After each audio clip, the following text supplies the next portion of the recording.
Ed McCaffrey joining us here on the show. Easy Ed, how are you? Good morning. I'm doing well. Good morning. You know, everybody's trying to pimp something around here. Everybody's trying to sell something around here. Why wouldn't they? This is the day to do it. It's a circus around here, but there's a lot of good stuff. You just saw me get into some type of back brace over here. What was that? It was to help out your lower back posture. I heard a lot of groans and soothing sighs coming out of your mouth. I was getting a little nervous there for a second. Thank goodness you were trying out a product. I didn't know what was happening. When you sit down as long as I do, your back starts giving out by the end of the day, and then somebody gives you like basically a male corset, and you go, ooh, oh yeah, that feels really good. Yeah, I did a double take, but thank goodness it was just the back support. Yes, that you were in this game 3 different times. Yeah. And so Very blessed. 2 with the Broncos and then 1 with the 49ers. Which of the 3 was the most fun week? It's like, which is your favorite kid, right? Yeah. I mean, that's a hard question. I loved all of them. Yeah. But I'll say this. In Super Bowl 29, I played with the 49ers. That was the first Super Bowl championship team I got to be a part of. And it was pretty amazing.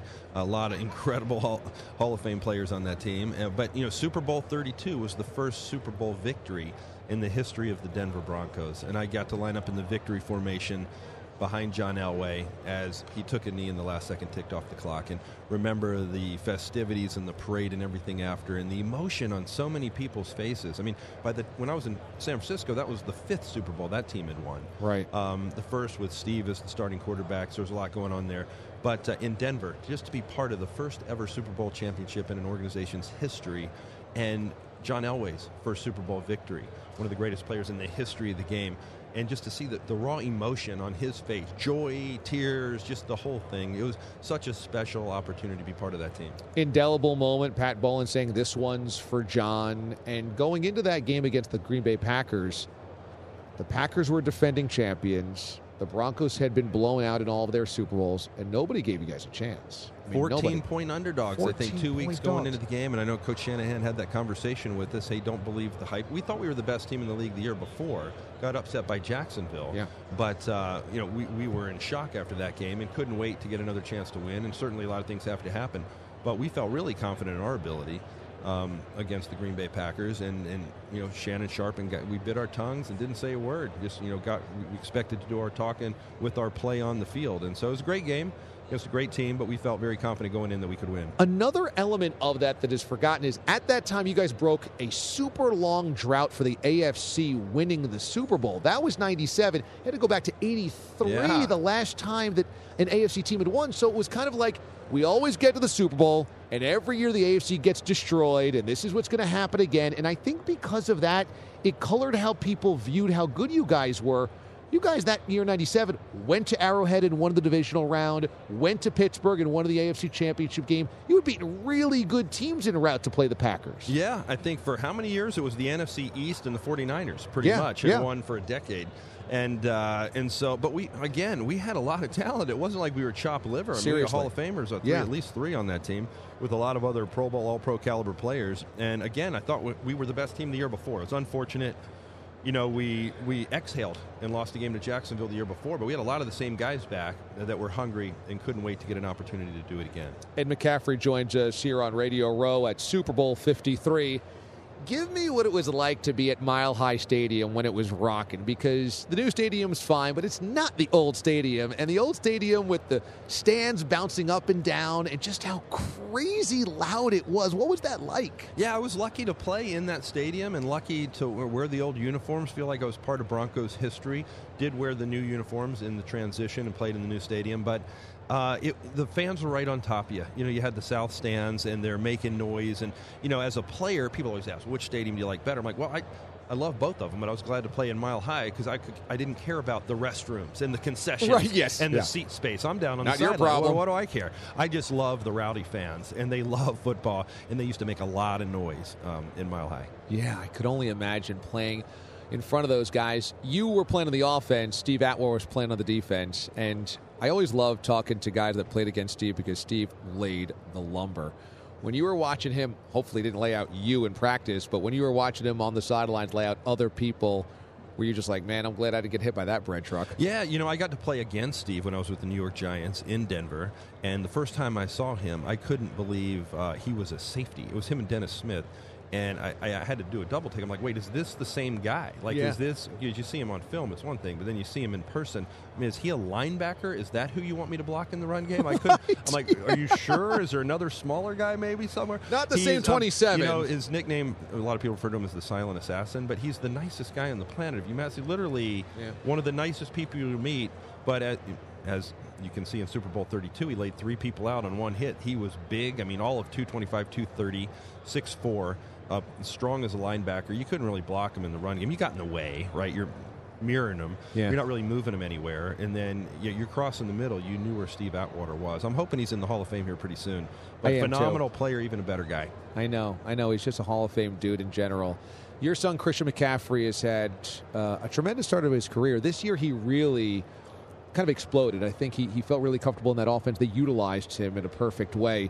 Were you heavily involved in coaching him or his development early in his life, football-wise? Yeah, I mean, football came natural to Christian. He's a really good athlete, super high football IQ, picks things up quickly. You don't really have to repeat yourself. You tell him once and he gets it.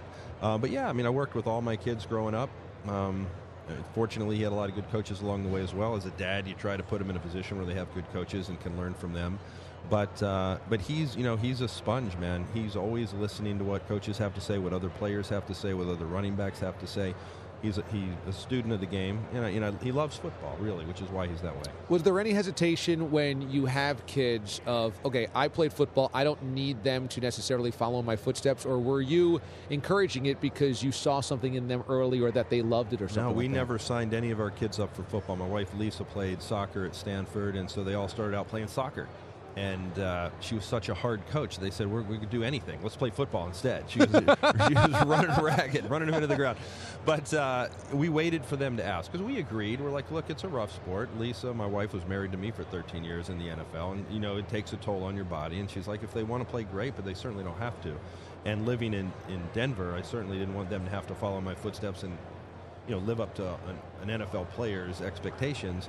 But they took to the game themselves, and all 4 of my boys, Max is our oldest, he's with the 49ers right now, Christian, Dylan, and Luke, they all fell in love with the game at their own pace and in their own way. But they all asked us to play. We didn't sign them up for it.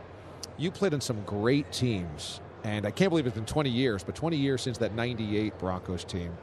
You guys had a chance to go undefeated, but you lost at Giants Stadium, and I talked to Terrell Davis not too long ago. He said that really woke us up. We kind of needed that. Did you feel like there was a different focus after that loss? Yeah, well, I wanted to beat them. That was my old team, right? So we're playing on the road. They mic'd me up for that game, and they couldn't even use it because I said nothing.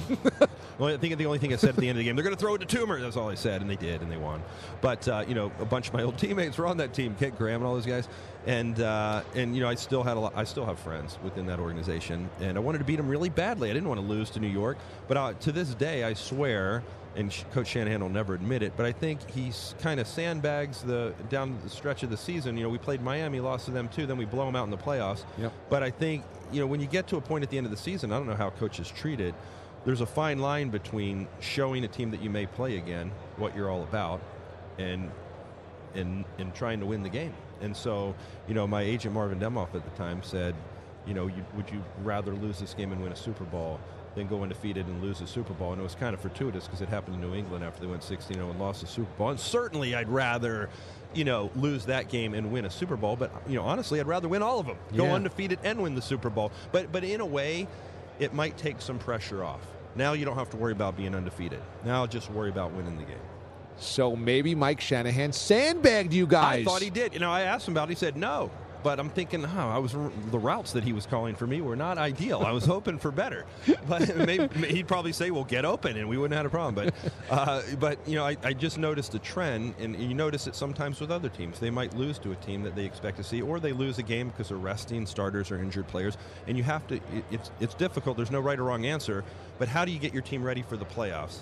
And how do you get your team ready to win a Super Bowl? And sometimes I think the great coaches and great teams take some of those things into consideration. It's just not do everything you can in every single game to win, especially once you know you have home field advantage or you're already in the playoffs. Then you have to make difficult decisions down the stretch. And I don't think most coaches are really honest about their tactics, but I know that it happens.